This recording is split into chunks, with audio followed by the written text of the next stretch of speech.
Hi, my name's Jo Hadley, and this is my podcast, Being a Human Lighthouse.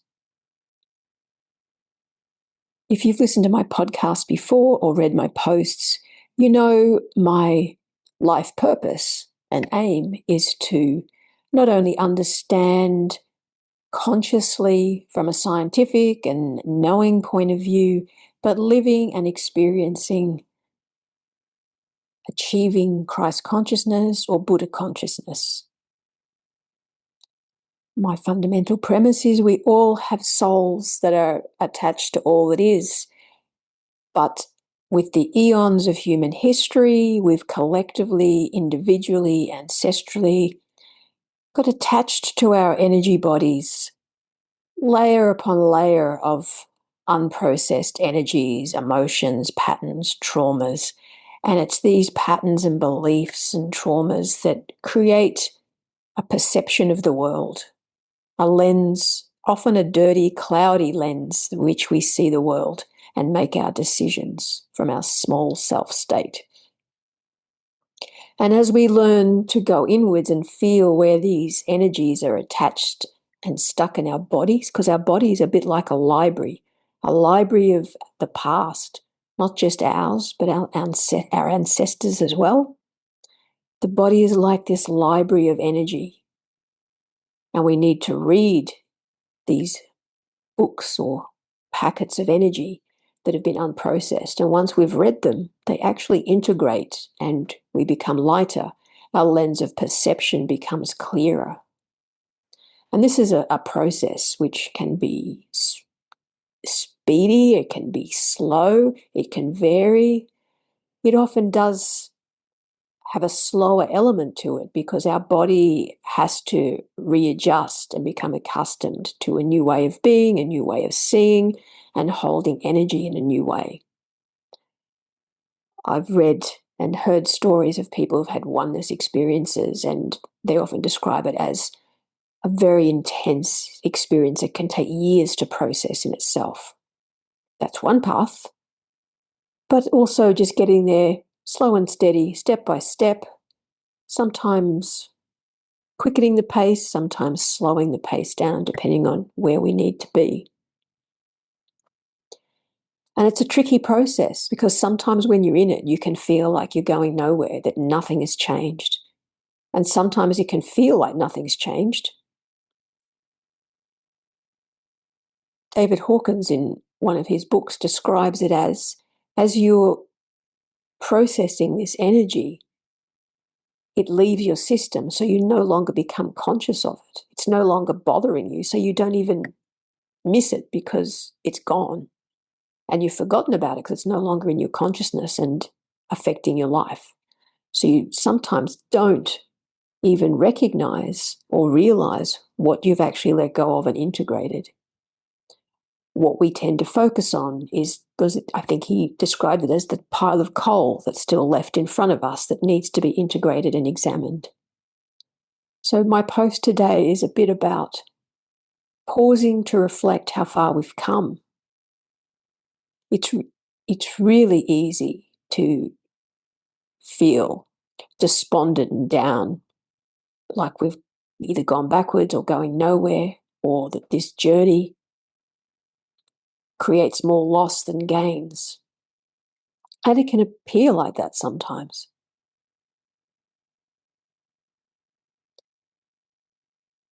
I used to run marathons. I used to call it my midlife crisis because it's a different story, but I do feel it was the universe, because I certainly was not a runner until then. The universe conspired to create a new version of myself that became a marathon runner. And I ran many marathons, and it taught me a lot of lessons and a lot of metaphorical lessons that I can apply today. I don't want to focus on the achieving side of marathons, because if you're walking or living a spiritual path and want to go inwards and connect and live from your own heart and soul, living connected to your higher self and ultimately source, like I do, and I think this is ultimately the path for all humanity. I just happen to be consciously wanting to do this. as one of the more earlier uptakers, I do think eventually everyone will be on this path in some way, knowing that everyone's path is slightly different, even though the end destination I will describe as Christ consciousness or Buddha consciousness, or a more unity consciousness. It's described many ways because there's many ways to reach the same destination. And different ideas will appeal to different people. And all we are is helping each other along this path, as I am trying to do with this podcast and with the life and work that I do, is merely not only looking within myself first to examine what's within me and integrate what I can, and then assist others along the path. So as I walk my own path, I then turn around and try to help others also on the same path. And the people I help today can be shooting past me and helping me tomorrow. So running marathons was interesting. Because sometimes when I think this spiritual path, I get despondent and nothing's changing. I remind myself of what I used to say when I ran marathons. I would sign up for one and know that in the future I'd committed to a date and a time and a place to be. Not that I know when the time and place that I'm going to reach this Christ consciousness will be, but I've got this idea that I'm walking towards or running towards Christ consciousness. It may not have a date, but there's my ultimate goal. And I know where I started from. And I know I've used many different tools and techniques over the years to address the layers of misperceptions and energies that have been clouding my perception, and understanding that these energies are mine, things that have happened to me in my life, but also energies I've accumulated from ancestral lines, my parents and earlier, and even picked up from the collective, because we are all one. And what happens to each of us in different parts of the world ultimately influences all of us.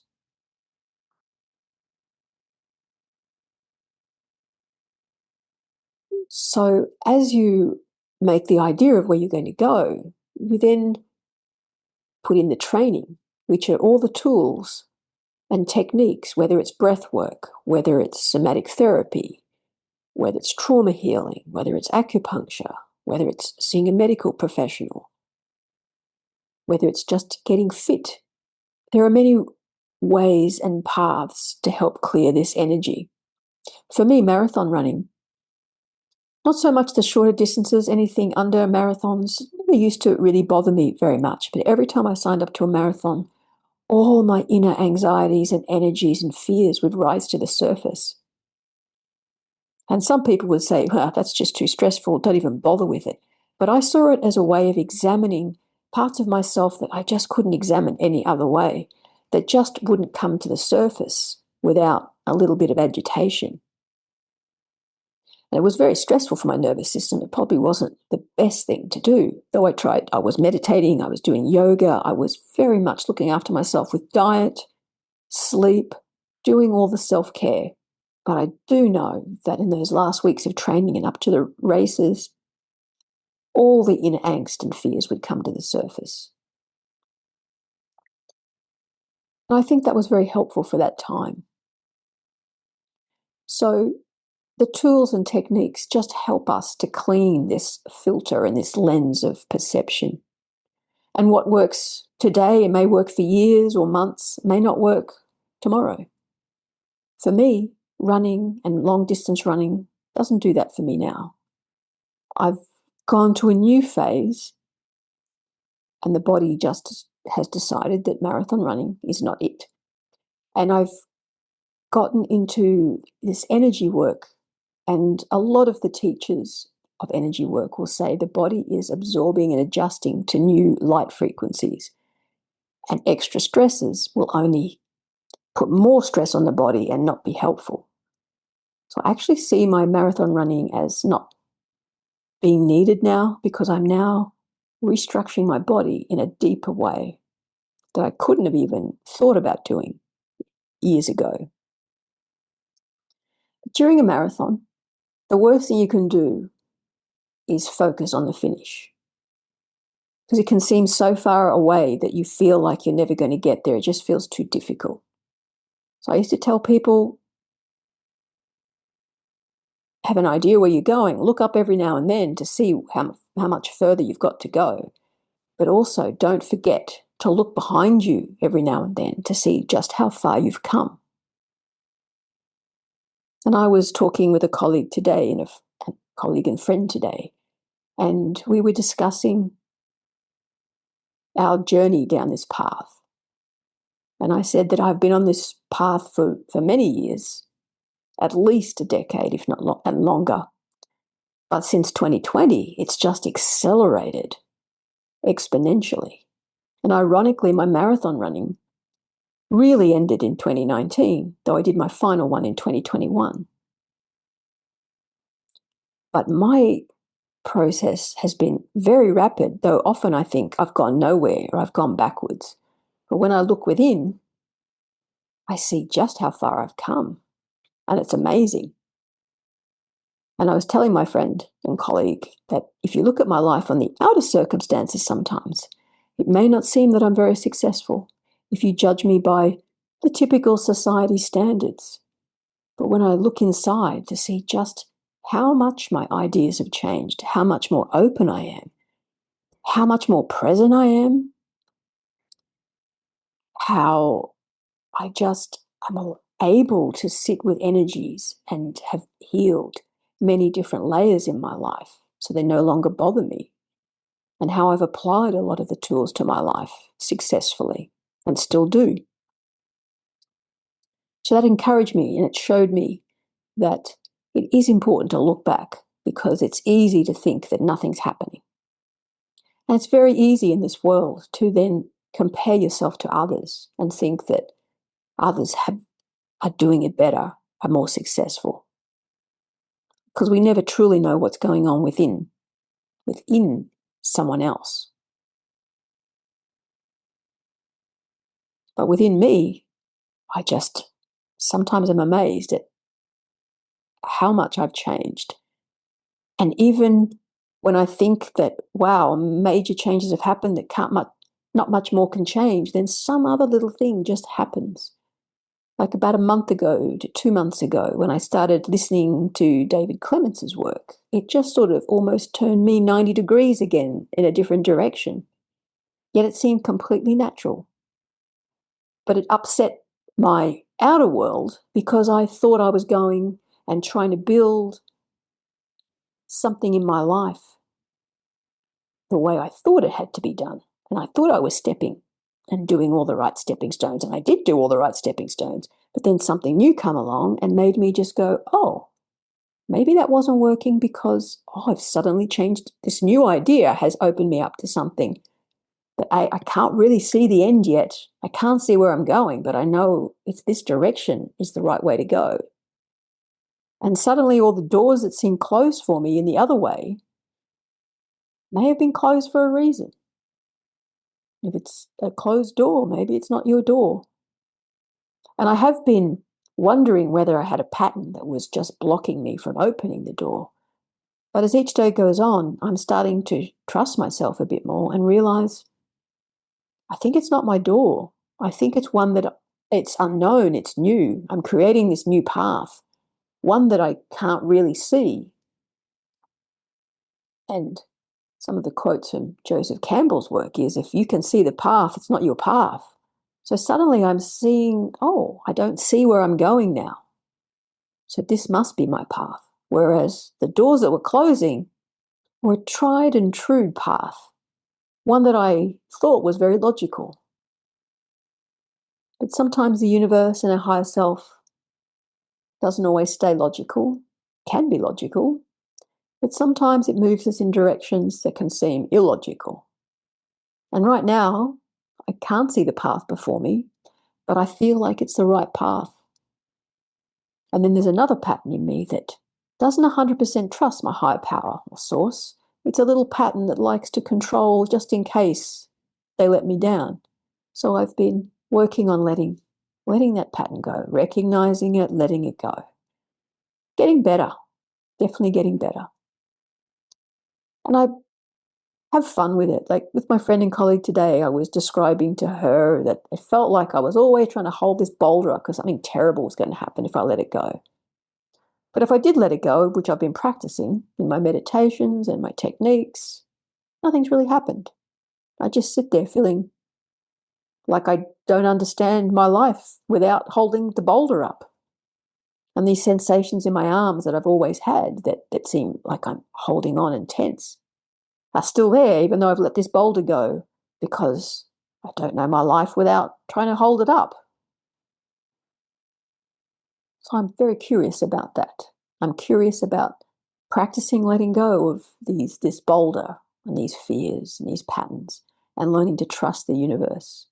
So in the last few weeks, I really have been more consciously just going, I recognize when I'm not trusting, let it go. Of course, I come back and start holding on again. I want to keep pushing the boulder up, but I know that it's getting a little bit easier as I keep practicing. And it's in the practice. That's how we change ourselves. We're bioplastic. We change by practicing the new. And even becoming aware of the old pattern is a really, really, really good first step, because you can't change anything if you don't know it's there. If you don't know you're holding the boulder up and you don't know that you're even holding on and not trusting, you can't change it.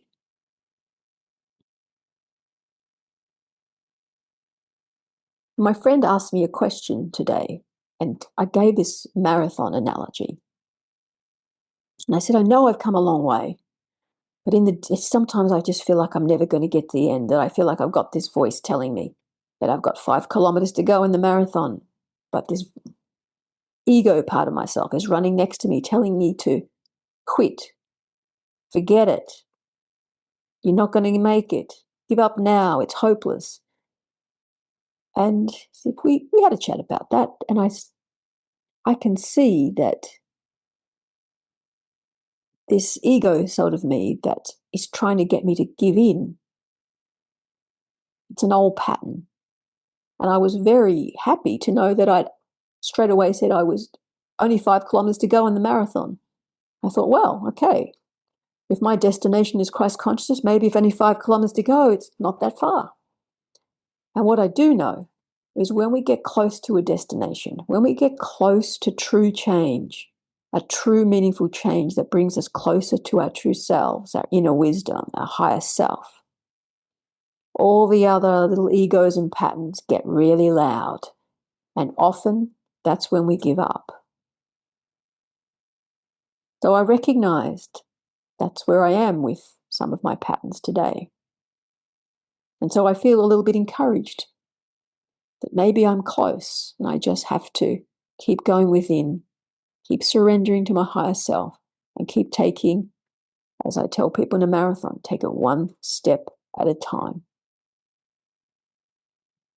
Look where you're going every now and then to make sure you're on track. Look in the rear vision mirror, turn around to see where you've come, to show yourself just how much you've changed and how far you've come. But keep present in the moment, one step at a time. That's how I ran marathons, and that is how I'm trying to apply it to this big pattern and challenges in my life. So I know that I must be on the right path, because it's scary because I can't see a path ahead of me. It feels like I want to quit because I get scared that the next step is so not being presented to me yet. But I know enough about the spiritual path to know a true spiritual path is only presented one step at a time. It doesn't present 10 steps ahead. And if it does present 10 steps ahead, it's probably the ego mind. So I'm trying to keep my nerve as I pivot to this new direction and stay tuned for what's coming next.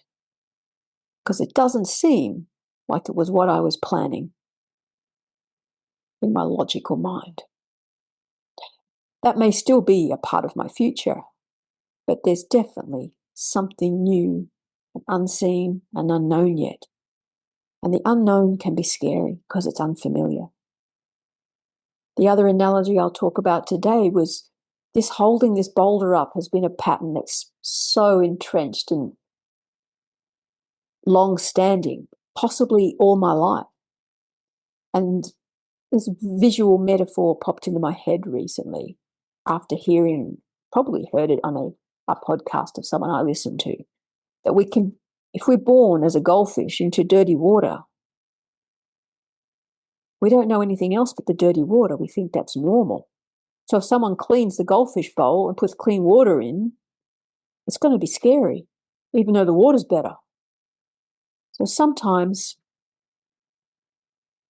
when I get scared and I think I don't know where I'm going, the next step isn't clear yet, and I want to bail out and stick to the tried and true and safe path, I remember these stories and metaphors. I find them comforting and helpful. And today, I'm going to finish off with my little mini meditation, or the meditation, but it's also allowing us to get in touch with our higher self.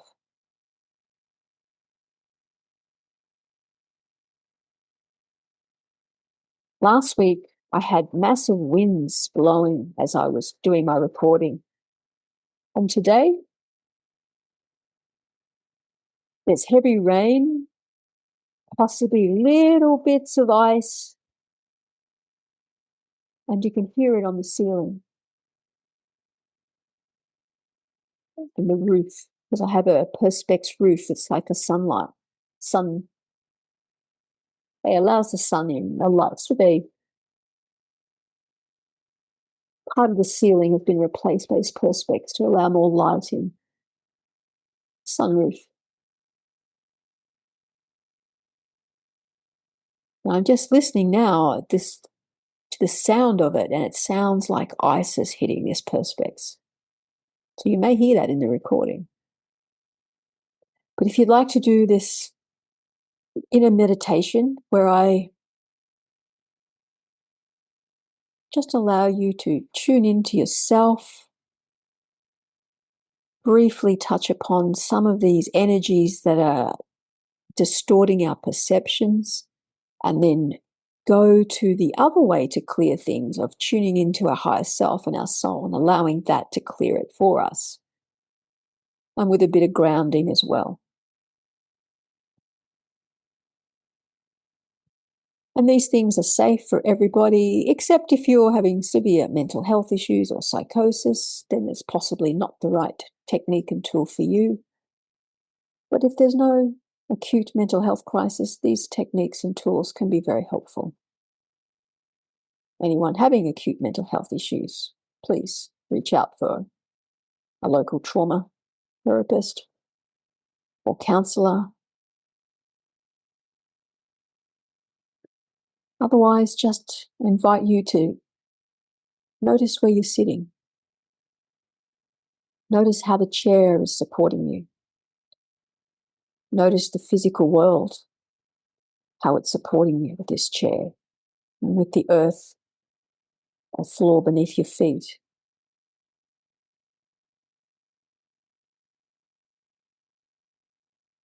You may like to imagine roots growing from the center of your feet to the center of the earth to really ground you in this physical plane and connect you to the energy and consciousness of Gaia, the earth.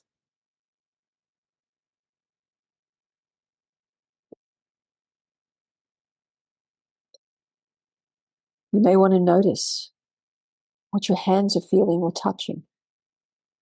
You may want to be aware of how the clothes are feeling on your body. Just be aware of sounds around you. Then you're just being curious, non-judgmental, just allowing it to be here.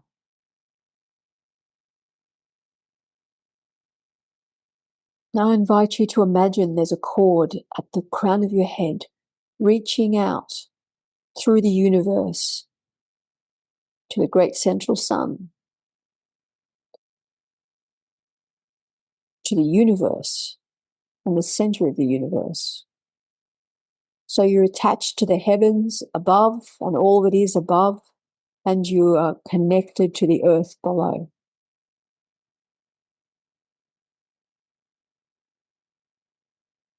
Just allow yourself to be a bridge between the universe and the earth.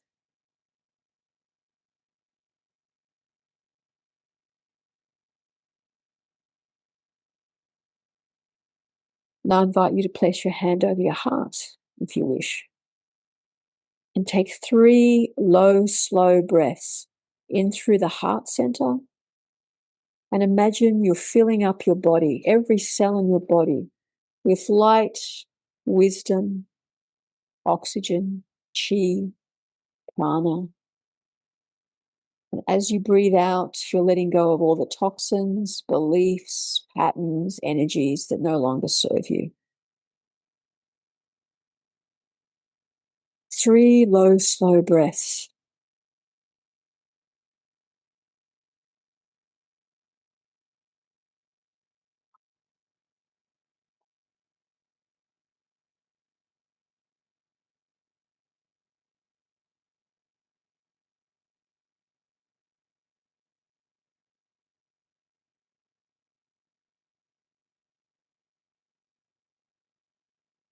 Now I invite you just to notice any sensations in your body. Know that you're safe. You're sitting or lying down. Just be aware of these sensations. Are they pleasant or unpleasant? Just be aware of them without trying to change them. They may have emotions associated with them. They may not. Images or past ideas or traumas may come to mind. They may not. Just notice these sensations and just know you're safe. Just observing a sensation that's arising within your body.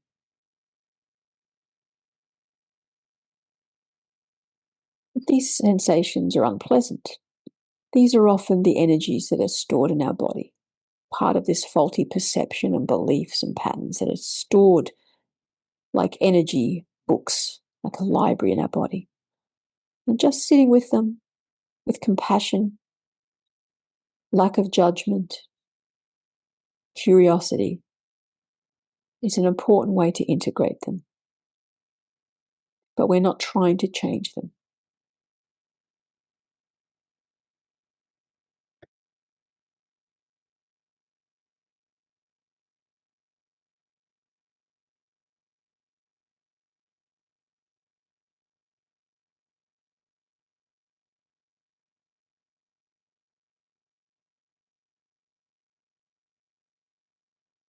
Now, I just invite you to again place your hand on your heart. Take 3 more slow, low breaths, filling up every cell in your body with the light, wisdom, higher consciousness, and just breathing out anything you no longer need. Just follow the breath in and let it out.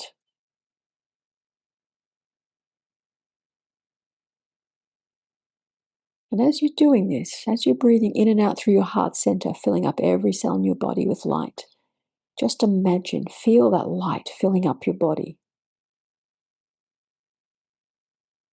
Imagine it's the light of your soul, the higher self, lighting up every cell. And you're connecting to this infinite potential, this infinite wisdom. And allow this light to just remove the toxins and faulty beliefs and patterns and traumas that have been held in the body. As you're breathing in this light and feeling this light, just allow it to do its work. You're not trying to change it. Just be curious and notice it.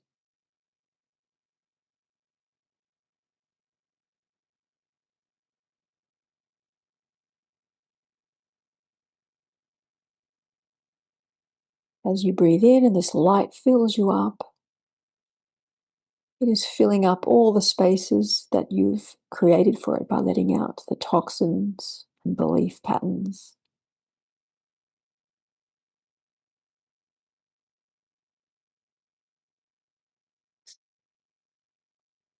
And now you've done that, can you just imagine what would life be like if you lived from your heart and soul all the time? What would it feel like? Can you feel in your body what that life would feel like? And know it's less important to know what the outer world and circumstances would look like. It's more important to know if you were living from your heart and soul and living the life of your dreams, what it would feel like within you. How much peace would you feel? How much love would you feel? How much joy? How much gratitude and compassion? So if we're living from our heart and soul, from our higher selves, these are the qualities that we will be emanating and living. So how would they feel if we had reached this level of our consciousness where we're living and seeing our soul that's within us, but just covered by some of these unintegrated energies? Can we imagine what it would feel like?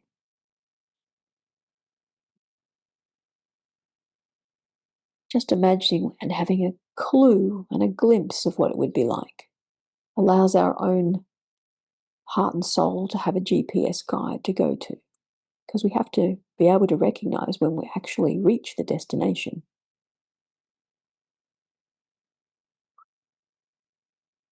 And when we are living in more peace and joy and love and compassion and gratitude more than other energies, we've probably arrived at being able to live from our heart and soul and connected to our higher self and source energy. It will feel expansive and light, filled with awe. So just allow yourself to feel what this would feel like if you were living that now.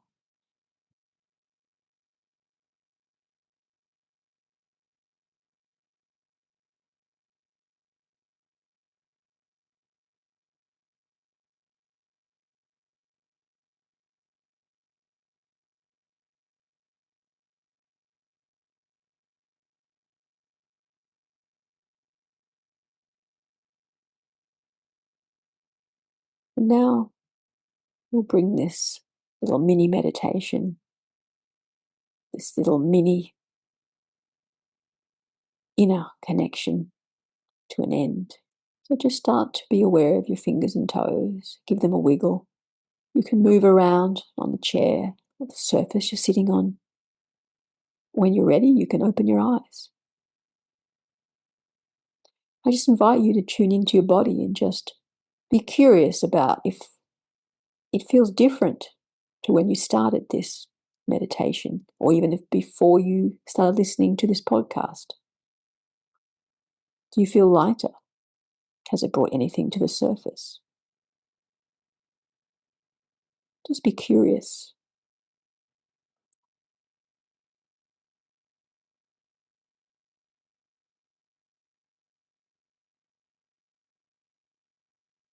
If anything is brought to the surface that's a little bit unpleasant, just ground yourself in the five senses and do something that brings you joy and peace that you love to do. Change focus.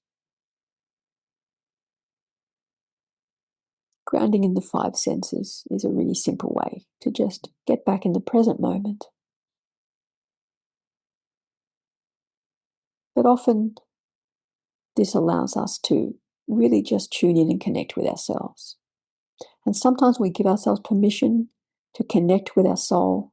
The soul and this energy allows the gunk and the dirt covering our perceptions to come to the surface. So it's often a good thing. but it's unpleasant. And sometimes can need assistance to move through. So if you require some assistance with things bubbling to the surface, please see a local therapist or counsellor.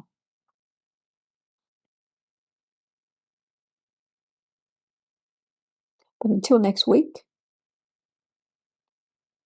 enjoy your own journey to the center of your own soul and own being.